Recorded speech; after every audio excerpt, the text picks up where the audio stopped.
Friends, marriage அப்படின்னு சொன்னாலே ரொம்ப பிளெஸிங்கான விஷயம் இல்லையா? இங்கேயும் வேதாகமத்துல ஒரு பெண் தன்னுடைய மேரேஜுக்காக தன்னை எப்படியெல்லாம் ஆயத்தப்படுத்திக் கொள்றாங்க அப்படிங்கறதான் இன்னைக்கு மெசேஜ். வாங்க பார்க்கலாம். அந்த காலத்துல எபிரேய பெண்கள் தனக்கு மேரேஜ் ஆக போகுது அப்படின்னு சொன்னா அவங்க ஒரு 10 காயினை சேகரிக்கணும். 10 காயின் சில்வர் காயினை சேகரிச்சிட்டாங்க அப்படின்னு சொன்னா அவங்க மணவாளனை பார்க்கறதுக்கு ரெடி ஆயிட்டாங்க அப்படின்னு சொல்லிட்டு அர்த்தம். சரிங்களா? இந்த எபிரேய பெண் என்ன செய்யறாங்க அப்படின்னா தங்கிட்ட அந்த 10 வெள்ளி காயினை வச்சிருக்கிறாங்க. திடீர்னு ஒரு நாள் ஒரு காயினை மிஸ் பண்ணிட்டாங்க. சொசைட்டில அவங்க எப்படி எல்லாம் நினைச்சிருப்பாங்க, எவ்வளவு அவதூறா எல்லாம் பேசியிருப்பாங்க.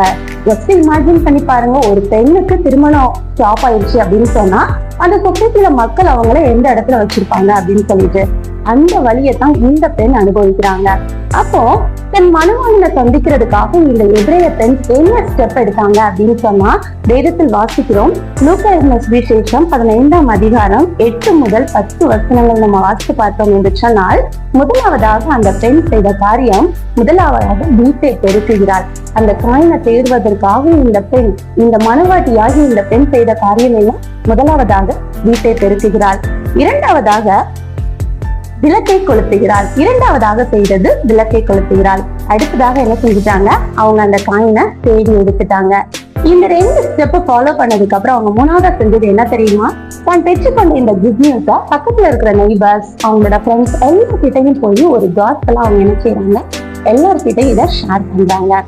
நான் இந்த ஸ்டோரியில இருந்து என்ன சொல்ல வர்றேன் அப்படின்னு சொன்னா, நாமும் கூட ஏசு கிறிஸ்து என்ற மணவாளனை சந்திக்கிறதுக்கு நம்ம இருக்கிறோம் இல்லைங்களா? இன்னைக்கு நம்மளோட ஆவிக்குரிய வாழ்க்கையில ஏதோ ஒரு காயினை நம்ம மிஸ் பண்ணி இருக்கலாம். அது பரிசுத்தமா இருக்கலாம், இல்ல ரட்சிப்பா இருக்கலாம். ஏதோ ஒரு காயினை மிஸ் பண்ணிட்டு இன்னைக்கு நம்ம தவிச்சுக்கிட்டு இருக்கலாம். நம்ம செய்ய வேண்டியது இந்த பெண்ணை போல வீட்டை, அதாவது இந்த இருதயம் ஆகிய இந்த வீட்டை பெருக்கி அசுத்தமான காரியங்களை நம்ம விட்டு அகற்றும் பொழுது இரண்டாவதாக விளக்கை கொளுத்துகிறாள். அதாவது நம்ம ஒரு வெளிச்சம் காணப்பட வேண்டும். இந்த 2 ஸ்டெப்பை நம்ம ஃபாலோ பண்ணிட்டோம் அப்படின்னு சொன்னா ஆட்டோமேட்டிக்கா நம்ம இழந்து போன ஒரு காயினா மணவாட்டியாகி நம்ம பெற்றுக்கொள்வோம். அடுத்ததாக நம்ம மணவாளனை சந்திப்பதற்கு அந்த பெண்ணை போல நாம ரெடி ஆயிடுவோம். அடுத்த அந்த பெண் செஞ்ச காரியம் என்னது? அவங்க பெற்றுக்கொண்ட அந்த குட் நியூஸ பக்கத்துல இருக்கிற நெய்பர்ஸ், ஃப்ரெண்ட்ஸ் எல்லார்கிட்டையும் போய் ஷேர் பண்ணாங்க. நாமும் கூட மணவாளனாகிய இயேசுவை சந்திப்பதற்கு நாமும் நம்மிடத்தில் இருக்கிற இழந்து போன காரியங்களை பெற்றுக்கொண்டு அதை நம்ம என்ன செய்யணும்? சந்தோஷமாக நம்மளுடைய அண்டை வீட்டாரிடத்திலும் நம்முடைய ஃப்ரெண்ட்ஸ் கிட்டையும் அதை ஒரு காஸ்பலாக நம்ம ஸ்ப்ரெட் பண்ணும் பொழுது நம்முடைய மணவாளனாகிய இயேசு கிறிஸ்து நம்மில் மகிழ்வார். தேங்க்யூ. உங்க வருகைக்காக ஆயத்தப்படுத்துங்கப்பா. உங்க வருகையில நான் உம்மோடு வரணும்ப்பா. ஆயத்தமாகணுமே, இன்னும் ஆயத்தமாகணுமே.